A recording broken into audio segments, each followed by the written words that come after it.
Mr. Secretary, welcome to the department. Distinguished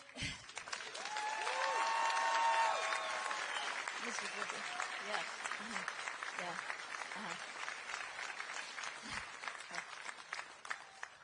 Want to give a special greeting to Mrs. Rubio. Yes. To your family, to your children, distinguished guests, members of Congress, on behalf of the nearly 80,000 strong officers who are serving the Department of State, a warm welcome.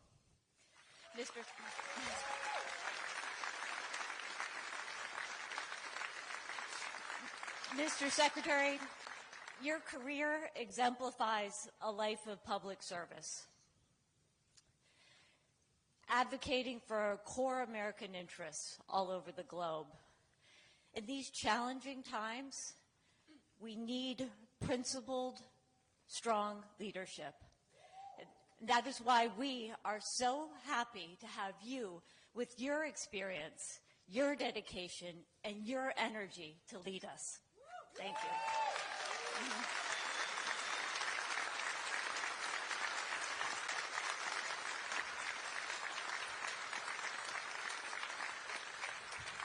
Your team, who are obviously very happy to see you, have proudly supported so many of your trips abroad, where you've advanced security in the Middle East, helped us to sustain our counterterrorism fight, and inspired so many with your walk across the Simon Bolivar Bridge.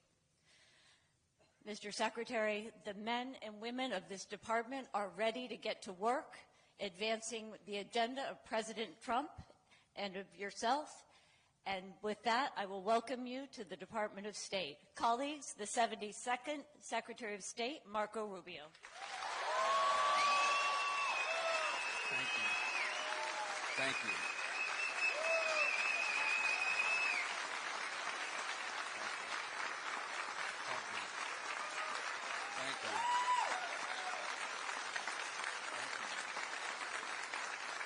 Thank you. Thank you so much. Thank you. It's a blessing and an honor to be with all of you today. And I want to introduce you to my family. I want you to meet them. We've been able to manage them for the last 20-some years and counting. And so I said this earlier today when the Vice President swore me in. My most important job, I believe the most important job any of us will ever have, is the job we do at home. And I don't mean that both here at home domestically in our politics, but in our lives. And I'm very proud of my wife, my 4 children, and their support. My wife, Jeanette, who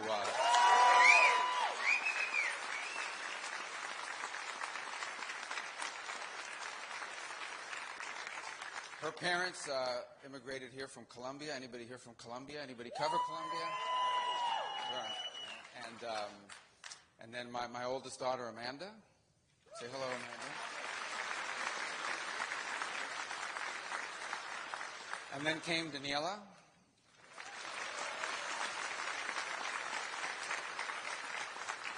And now Anthony.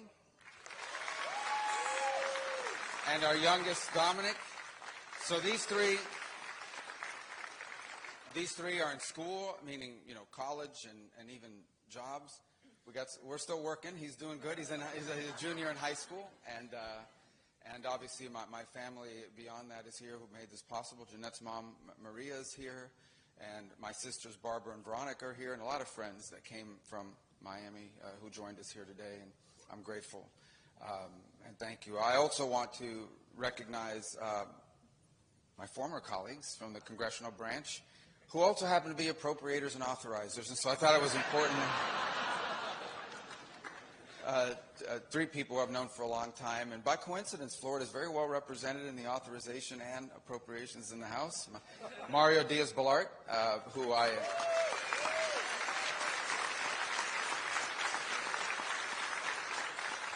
I've known as a personal friend. We served together in the Florida legislature. In fact, sat next to each other on the floor. Who would have thought, Mario, back in the day? And now here we are, and 2 Cuban Americans. If we had a third, they'd call it a conspiracy, but there's only 2, so we're in shape. Congresswoman Lois Frankel, we also served in the legislature together. Again, I know this.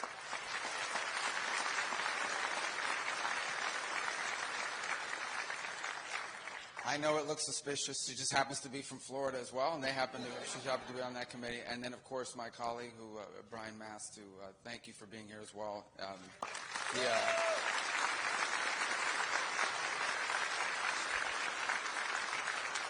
I have asked them as a personal favor to be nice to each of you who we send over to testify and appear before their committees. So, and then to be nice to us when they write those appropriations bills and pass those laws. But we are great. I'm really grateful you would join us because our partnership will be critically important. I want to thank President Trump for nominating me. This is an extraordinary honor and a privilege to serve in this role, to be here, frankly, to oversee the greatest, the most effective, the most talented, the most experienced diplomatic corps in the history of the world resides in this building.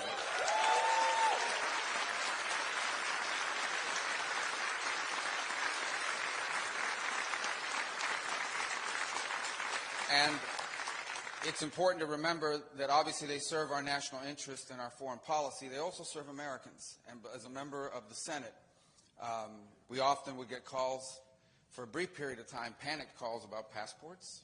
As you remember that era, when everyone forgot their passport expired and their cruise was on Saturday and it's Friday, 5 p.m. So we were, why are you guys chuckling? Is that, it's true, it happened. And then, of course, but we also serve Americans that sometimes find themselves overseas and lost their passport, or even worse, something terrible or tragic happened and their families are impacted by it. And so it's important. It's an important task and one that I know is critical to our mission. Beyond that, this is the face of the United States. In fact, if you think about it, for many people on this planet, their only interaction with America, most will never travel here, their only interaction with America in many cases, whether they be leaders or everyday people, will be the men and women who serve us abroad and do so with tremendous integrity and dedication. They are literally the face of our country, whether it's through the aid we've provided or through the services. I also want to say hello. Is this being live streamed somewhere? Are people watching this in all of our missions? Good. I want to thank them. I know they can't be with us here today, and depending on where they are in the world, it's probably not as cold as it's been, at least for a Floridian. So I also think the brilliance of this organization shows by hosting these events indoors, which it's already showing, and we're grateful for that as well. But I want to tell you that I want to thank you, all those who are serving overseas and abroad, some in places that are strong and stable and others that are more tenuous and dangerous. And I want to do something also special. I want to also thank the locally employed staff, the nationals of those countries who work with us.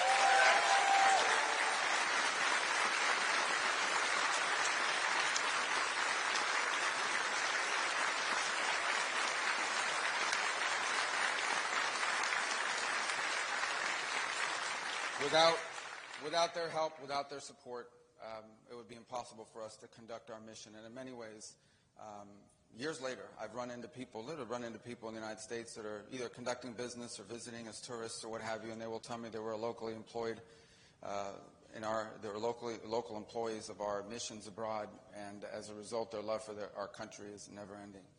I am new to this department. Today is my first day on the job, literally, but I am not a stranger to it. I've interacted with many of you, both in my travels abroad and in our daily functions. My job now is different, and our job in some ways will be different. In our republic, the voters decide the course of our nation, both domestically and abroad, and they have elected Donald J. Trump as our president when it comes to foreign policy on a very clear mission.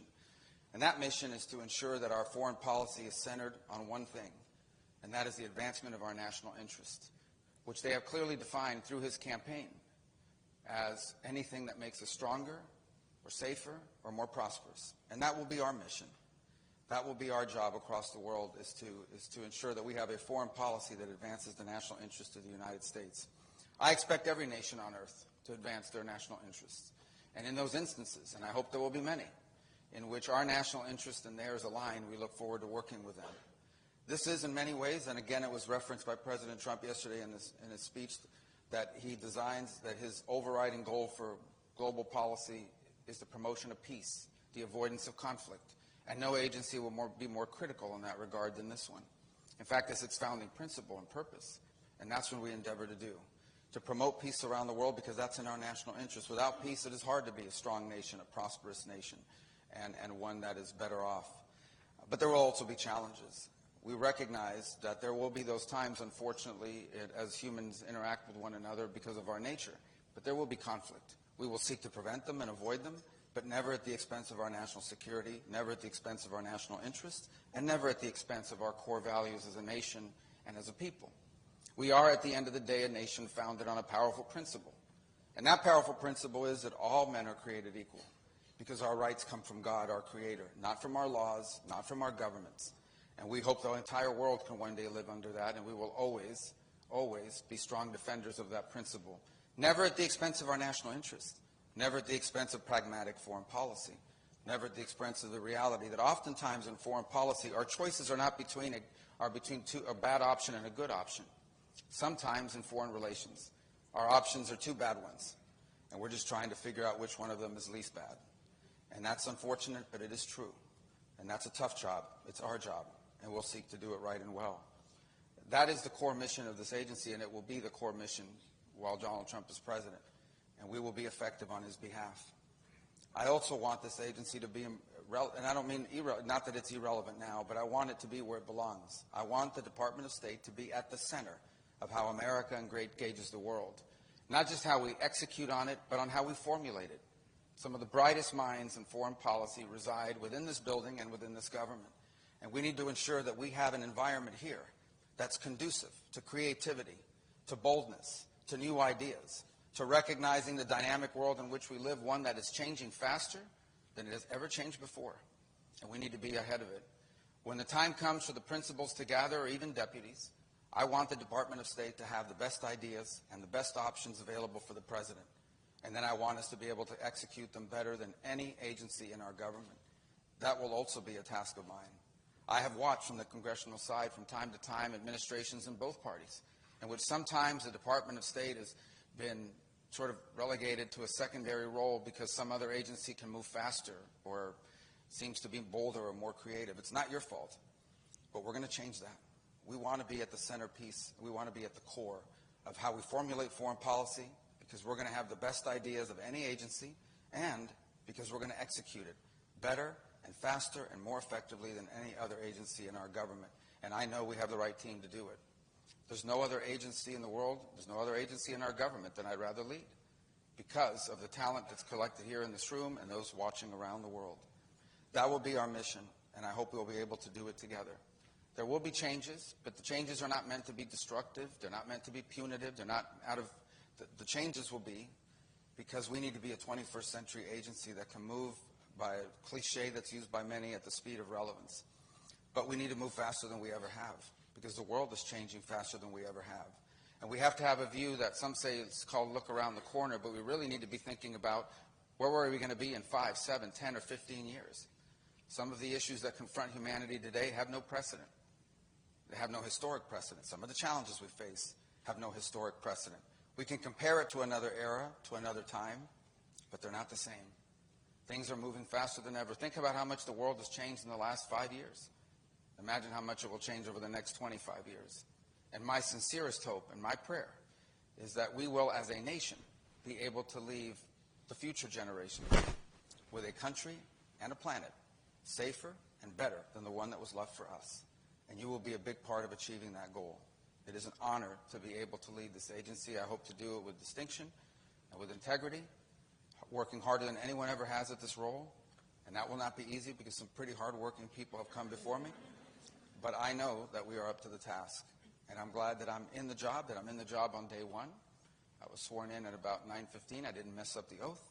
And we're ready to go to work, and I know you are as well. Thank you. God bless all of you. God bless our country. Thank you.